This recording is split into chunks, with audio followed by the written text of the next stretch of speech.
Hello everyone, welcome to Takshashila Academy. I am advocate Sneha Soni. ये पूरा video it's about the CrPC case law. CrPC के जितने भी case laws हैं, यहाँ पे हमने सबको एक में वाइंड अप किया है and we will be discussing this case laws. सबसे पहला जो केस लॉ है, थोड़ा लंबा वीडियो रहेगा तो कोशिश करिएगा इसको आप पूरा सुनिए और नोट्स बनाते जाइएगा। आई विल सजेस्ट कि आप नोट्स बनाएं।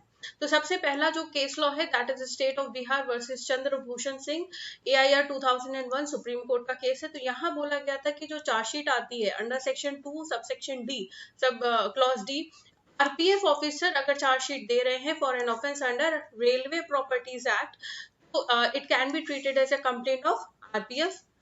Other Rahman versus municipal corporation of Delhi 1996 का केस है, जहां पे सीआरपीसी सेक्शन 4 की बात की गई थी। In absence of special court the regular court can try the offence. Thomas Dana versus state of Punjab, AIR 1959, जो बात करता है अगेन सेक्शन 4 की। जो वर्ड दिया गया है punishment and penalty are explained in it. इस केस में वर्ड पेनाल्टी और पनिशमेंट को एक्सप्लेन किया गया था। नेक्स्ट अगर हम बात करते हैं, the case is Republic of Italy to ambassador and others versus Union of India का केस 2013 का केस है। यहाँ पे बोला गया था सेक्शन 4 के लिए कि Union government was directed to constitute a special court. इस केस में स्पेशल कोर्ट बनाने के लिए यूनियन गवर्नमेंट ने डायरेक्शन दिए थे। Pankaj bhai Nanji bhai Patel versus state of Gujarat की अगर बात करें 2001 का केस है। यहाँ पे भी अगेन सेक्शन 4 से रिलेटेड केस था। When the special statute does not prescribe the procedure of CrPC is applicable, यानी कि अगर कोई स्पेशल स्टैट्यूट है और उसमें कोई प्रोसीजर नहीं दिया गया है तो वहां पे सीआरपीसी ही एप्लीकेबल होता है। इन रे सिकंदर खान मोहम्मद खान का केस था 1920 का, जहां पे सेक्शन 9 के बारे में बात की गई थी और यहाँ बोला गया था कि एडिशनल सेशन जज कैन हियर द अपील। जो एडिशनल सेशन जज है वो भी अपील को सुन सकते हैं।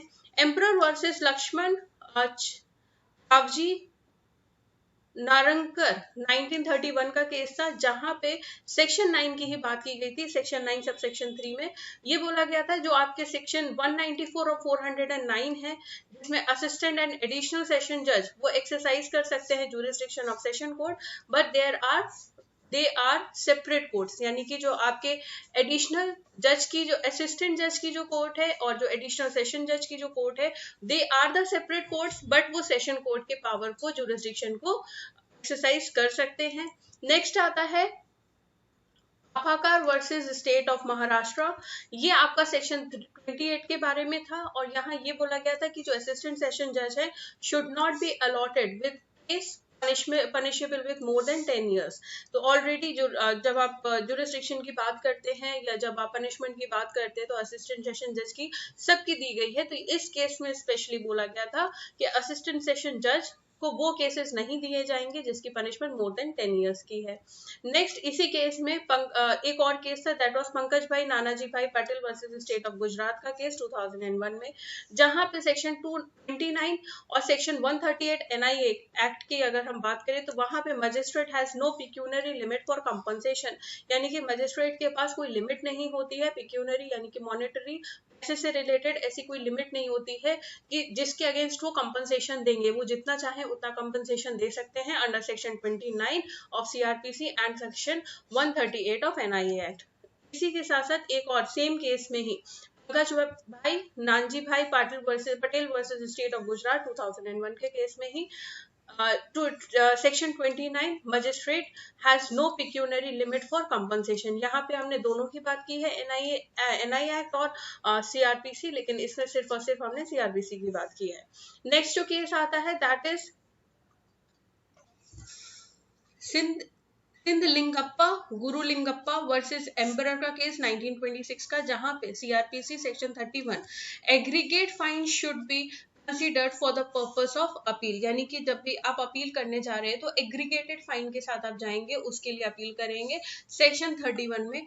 Then Chhatar Singh versus state of MP की बात करें सेक्शन 2007, तो यहाँ पे भी आपका सेक्शन 31 की बात की गई थी। तो aggregate sentence not exceed 14 years when consecutive SC says, यानी कि जो एग्रीगेटेड सेंटेंस है वो 14 साल से ज्यादा का नहीं होना चाहिए।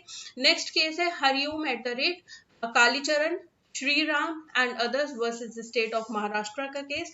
यहाँ पे आपके दो सेक्शंस के बारे में बात की गई थी, that was section 31 and section 427 sub section 1, जहाँ पे जो एक्यूज था that was convicted for 3 cases, 3 cases के लिए उसे कन्विक्ट किया गया था और जो उसका सेंटेंस था that was 22 years. Brought down 2 sentences के लिए उसको कम से पनिशमेंट दी गई थी। नेक्स्ट आता है एम्परर वर्सेस पेरू राम हवलदार। यहाँ पे सीआरपीसी का सेक्शन 31 और आईपीसी का सेक्शन 71 में हेल्ड हुआ था कि जो सेपरेट सेंटेंसेस हैं are subject to the provision of section 71, यानी कि जब भी आपको सेपरेट सेंटेंसेस होंगे they are subjected to section 71 of IPC. Jagat Bahadur Singh versus state of Maharashtra की बात करें तो यहाँ पे सेक्शन 31 में ही appellate court can inflict the trial's court limited punishment only, यानी कि जो ट्रायल कोर्ट्स की जो लिमिटेड पनिशमेंट होती है उतनी ही पनिशमेंट वो अपीलिएट कोर्ट भी दे सकती है। नेक्स्ट आता है रेग वर्सेस तुकाराम का केस, वेरी इंपॉर्टेंट केस है, 1875 का है। यहाँ पे आपका सेक्शन 31 ऑफ सीआरपीसी, सेक्शन 457 और 380 ऑफ आईपीसी ये बोला गया था कि जो सेंटेंस है may be either for both और for one but not greater, यानी कि बहुत ज्यादा हम मैक्सिमम लिमिट पे नहीं जाएंगे, या तो हम दोनों के लिए सेपरेटली दे दें लेकिन हम उसको ज्यादा नहीं दे सकते, शुड नॉट बी ग्रेटर। और ये जो केस है ये इंपॉर्टेंट है, आपसे कई बार प्री में पूछा भी जाता है। Sunil Anandrao Sawant versus government of Maharashtra का केस 2010। यहाँ पे बोला गया था कि जो सेक्शन 31 है separate sentence to run consecutive after life has been discussed. यहाँ से आपका क्वेश्चन बिहार एपीओ में पूछा गया था, कॉन्सिक्यूटिवली चलेगा या किस तरह से चलेगा, कॉन्करेंटली चलेगा, तो यहाँ पे correct answer is consecutively. Next अगर बात करते हैं Nanak Chand versus the state of Punjab, very important case. यहाँ पे सेक्शन 34 और 149 के बीच में डिफरेंस एक्सप्लेन किया गया था। Detention D K Basu versus state of West Bengal 1997, very important case, जहां पे आपका सेक्शन 41 और कॉन्स्टिट्यूशन का आर्टिकल 21 और डायरेक्शंस दिए गए थे regarding right to of arrest. Next आता है आरपी विंगाला वर्सेस स्टेट ऑफ गुजरात 2002 का केस है। इस केस में आपका section 41 of CrPC and contempt of courts act section 10, यहाँ पे बोला गया था कि mere handcuffing without prior permission in justifiable circumstances does not amount to contempt, यानी कि अगर आपको जस्टिफाइबल कंडीशंस में, जस्टिफाइबल सर्कमस्टेंसेस में अगर आपको हैंडकफ किया जा रहा है that does not amounts to contempt of court. Afaq Sabir, next case is Afaq Sabir versus state of Maharashtra 2013 का केस है। यहाँ पे आपका सेक्शन 41 ऑफ सीआरपीसी में बोला गया था mentioning reasons in the arrest panchnama is held sufficient compliance of regarding reasons of arrest, यानी कि अगर पंचनामा में कोई सफिशिएंट रीजंस है तो that is sufficient reason for arrest. Next आता है case that is Arunesh Kumar versus state of Bihar 2014 का केस है। अगेन यहाँ सेक्शन 41 सबसेक्शन 1, सेक्शन 41A और सेक्शन 498A आईपीसी में बात की गई थी, जिसमें पुलिस को क्या डायरेक्शन दी जानी चाहिए और मजिस्ट्रेट्स के डायरेक्शंस के बारे में बात की गई थी। Manikanand versus state SI of police, यहाँ पे अगेन आपका सेक्शन 41 सबसेक्शन 1D, जहाँ पे एक्यूज्ड नीड्स टू बेल और नॉट इज डिस्कस्ड। यहाँ पे मतलब ये हुआ कि जिस एक्यूज्ड को अगर राइट टू बेल बन रहा है तो आप उसके साथ डिस्कशन नहीं करने बैठोगे, आप उसे बेल दोगे। Next very important which is Jogendra Kumar versus state of UP का केस 1994, बहुत बार प्री में पूछा गया है। ये आपका सेक्शन 56 सबसेक्शन 1 के बारे में बात करता है, जहां पे magistrate to ensure compliance of direction given, यानी कि जो भी आपके डायरेक्शंस दिए गए हैं मजिस्ट्रेट इंश्योर करेगा कि सारी चीजें आपकी कंप्लायंस हुई है या नहीं हुई है। नेक्स्ट आते हैं जागेंद्र गिरी आनंद गिरी गोस्वामी वर्सेस एनसीबी 2005। इस टाइम पे बहुत ज्यादा एनसीबी आपकी न्यूज में भी है। ये आपकी बात करता है सेक्शन 57 ऑफ CRPC, यहाँ पे बोला गया था accused in NCB custody arrested in another crime should be produced before magistrate with in 24 hours. यानी कि अगर कोई एक्यूज्ड है, उसको NCB में भी के चार्जेस हैं, उसके साथ साथ कोई और क्राइम के लिए भी उसके ऊपर चार्जेस लगाए गए हैं और NCB के कस्टडी में है, तो ये एक्यूज्ड का राइट है कि उसे मजिस्ट्रेट के सामने 24 आवर्स में प्रोड्यूस करना है। नेक्स्ट आता है जगन पी लेशूर versus director general of police 2009। यहाँ पे अगेन सेक्शन 57 में बात की गई थी, deemed suspension of accused public servant. Raghuvansh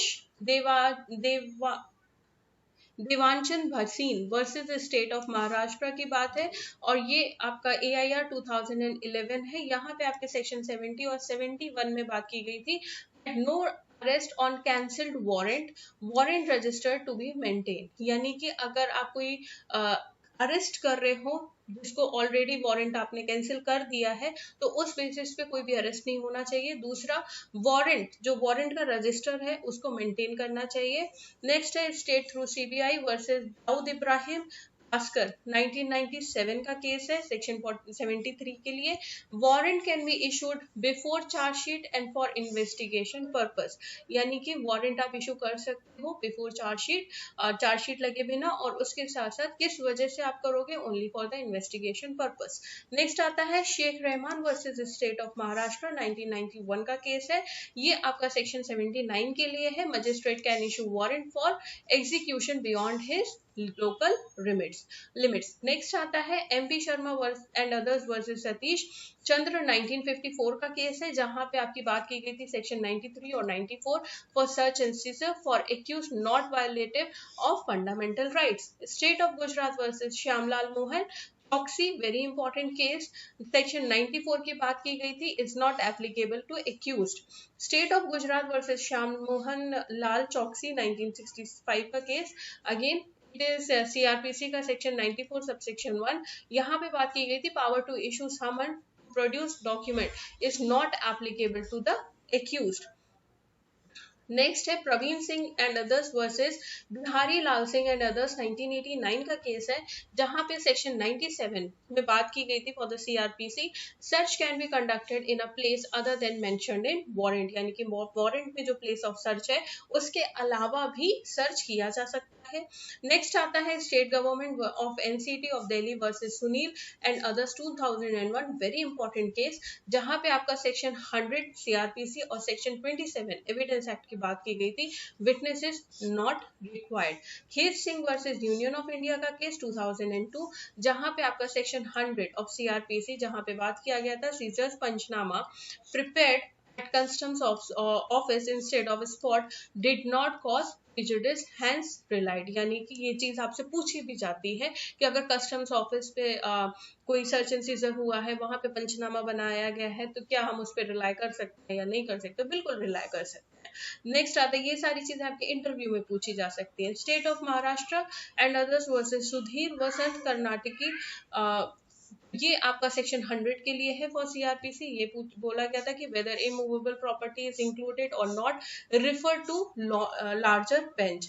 next अगर बात करते हैं, that is state government of NCT of Delhi versus Sunil and others 2001, तो यहाँ पे आपका सेक्शन 100 सबसेक्शन 5 और एविडेंस एक्ट का 27 witnesses are is not required. Bombay high court full bench Sudhir Vasant Karnataki versus state of Maharashtra 2011 का केस है। यहाँ पे आपका सेक्शन 102 सबसेक्शन एंड 1 यूज में डिस्कस किया गया था, property does not include immovable property. यानी कि मूवेबल प्रॉपर्टी केवल इंक्लूडेड है, इमूवेबल प्रॉपर्टी आपकी सेक्शन में कवर नहीं होती है। नेक्स्ट आता है Surendra Singh versus state of Uttar Pradesh 1956 का केस है। इस सेक्शन में यहाँ इस केस में आपका सेक्शन डिस्कस हुआ था, that was 103, applicable to search of place and not of person. यानी कि सेक्शन 103 आपका किसके लिए एप्लीकेबल है? For the place. आप किसकी सर्च कर सकते हो? प्लेस की कर सकते हो, पर्सन की नहीं कर सकते हो। Suresh Nanda versus CBI 2008, very important case, ये आपका सेक्शन 104 के लिए बात करता है, passport can be impounded by passport authority and not by police, very important case, ठीक है। पासपोर्ट कौन इम्पाउंड कर सकता है? That is by the passport authority, not by the police. Next आता है आपका state of Maharashtra and others versus Mangli Divyaji पुपला।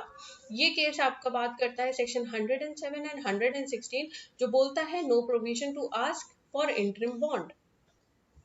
Next जो आपका आता है that is Rajesh Subraben Nayak versus state of Maharashtra 2005, जो बात करता है सीआरपीसी सेक्शन 107 एंड 123, जहां पे बोला जा रहा है कि कोई भी इंटरिम बॉन्ड या सीजीएम रिड्यूस्ड बॉन्ड की जरूरत नहीं है।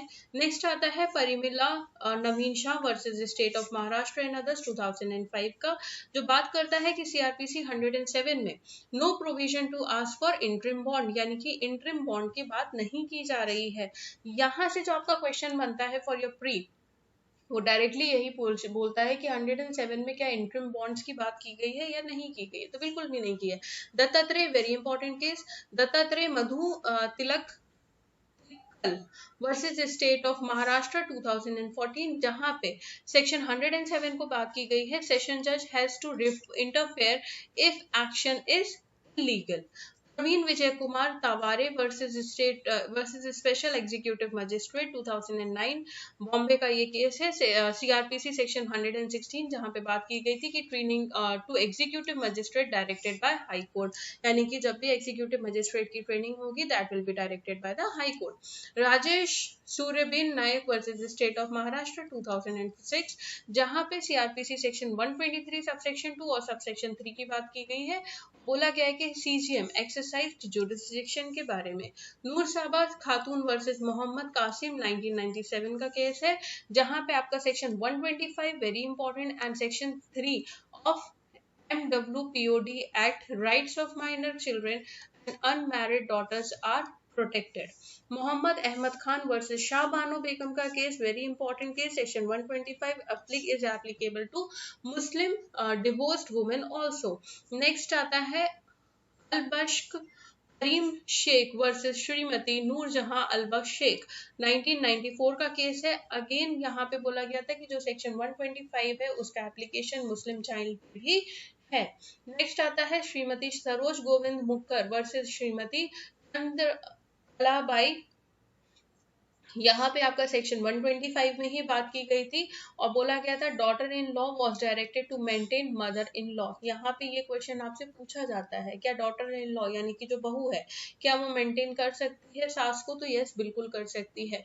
नेक्स्ट है नंदलाल वासुदेव बेडविक वर्सेस लता नंदलाल बेडविक 2014 का केस है। यहाँ पे सेक्शन 125 में ही बात की गई थी DNA test prevail over the presumption.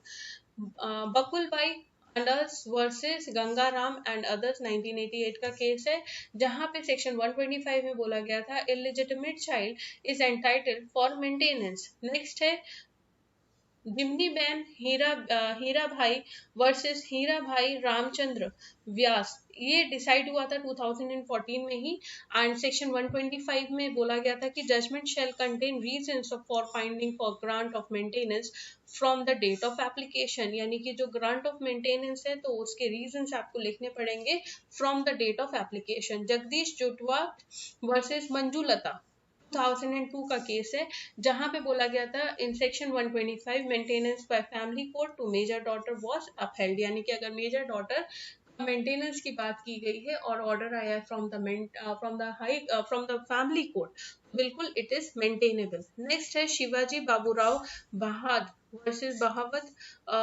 सकू अलका शिवाजी, यहाँ पे बोला गया था सेक्शन 125 में कि जो मेजर सन है वो एंटाइटल्ड नहीं है for the maintenance. Jagir Singh versus Ranveer Singh का केस है 1979 का, और इस केस में आपका सेक्शन 125 में बोला गया था कि जो मेजर सन है दो student is not entitled for maintenance from the father, यानी कि अगर मेजर सन है और still he is a student तो वो बिल्कुल भी मेंटेनेंस के लिए नहीं है entitled from the father. Next है चिनप्पाया चिलांदी वर्सेस चिन्थैया चिनापैयान 2010 का केस है, जहां पे आपका सेक्शन 125 में बोला गया था कि that permission granted to amend petition, जो पिटीशन आपने दी है तो वहां पे परमिशन दी गई थी कि okay you can amend it. Next है मुंडा आर थोरा वर्सेस श्री रामजी घनश्याम थोरा, और ये 2010 का केस है जहां पे सेक्शन 125 में बोला गया था कि जो सेकंड वाइफ्स हैं, maintenance rejected but compensation granted in revision. Maintenance तो रिजेक्ट कर दी थी, लेकिन जब रिवीजन में ये चीज गई थी तो वहां पे कंपनसेशन जरूर दे दिया गया था।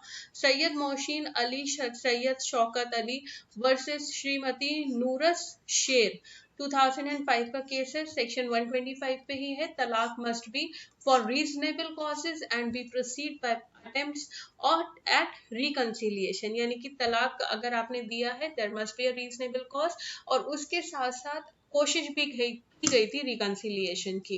नेक्स्ट है Savita Ben Sombai Bhatia versus state of Gujarat का केस, सेक्शन 125 में काफी सारे केसेस हैं, सारे कवर किए हैं, और यहाँ पे बोला गया था woman married bye a Hindu man having living spouse is not entitled for maintenance. Shanta @ Usha Devi and others versus BG Shivangappa, section 125 subsection 3, यहाँ बोला गया था successive application are unnecessary and limitation is not barred when the arrear up to date are included by interim application. Rajesh Bhijavi Nande versus state of Maharashtra 2005 का case, section 125 subsection 3, यहाँ पे बोला गया था कि जो सक्सेसिव ऑर्डर्स हैं of 1 month imprisonment upheld. Dilip Singh versus Rajbala 2007 का केस था, सेक्शन 125 सब सेक्शन 4, यहाँ बोला गया था adultery defence not applicable after divorce. Next आता है दिलीप सिंह वर्सेस राजबल्ला 2007, फिर से वही केस, सेक्शन 125 सब सेक्शन 4, यहाँ पे भी बोला गया था adultery not applicable to divorcee. Geeta versus Chandrashekhar की बात करें तो अगेन सेक्शन 125 सब सेक्शन 4, यहाँ पे बोला गया था divorced on cruelty ground is still entitle for maintenance, यानी कि अगर डिवोर्स हुआ है और क्रुएलिटी वाज अ ग्राउंड तो बिल्कुल मेंटेनेंस मिलना चाहिए। एम चिन्ना रूपा स्वामी वर्सेस कन्नीमोशी जी 2005 का केस है, यहाँ पे बोला गया था जो आपका सेक्शन 125 सब सेक्शन 4 है, it includes adultery by divorced wife. Chandra Pritam Wate versus प्रीतम गणपात्रो वाडे 2002 का केस है, यहाँ पे सेक्शन 125 सब सेक्शन 4 में बोला गया था isolated instance of adultery is not sufficient to deny maintenance. Next Vanmala Shrimati versus HM Rangnatha Bhatta 1995 का केस है, जहां पे सेक्शन 125 सब सेक्शन 4 में बोला गया था wife does not include divorcee. Ashok Yashwant Samant versus Shrimati Suparna Ashok Samant 1991 का केस है, section 127 subsection 1, condition to deposit arrears can not be put, यानी कि आप पहले से ही नहीं बोल सकते हो कि आप एरियर सबमिट कर दो, ये नहीं हो सकता है, ऑर्डर आने के बाद ही आप सबमिट करा सकते हैं। नेक्स्ट आता है Ahmad Noor Mohammad Bhati versus state of Gujarat का केस 2005 का, जहां पे सीआरपीसी का सेक्शन 151 में बात की गई थी is not ultra vires merely because it is misused। आज के लिए इतना ही, नेक्स्ट लेक्चर में we will be continuing with this cases.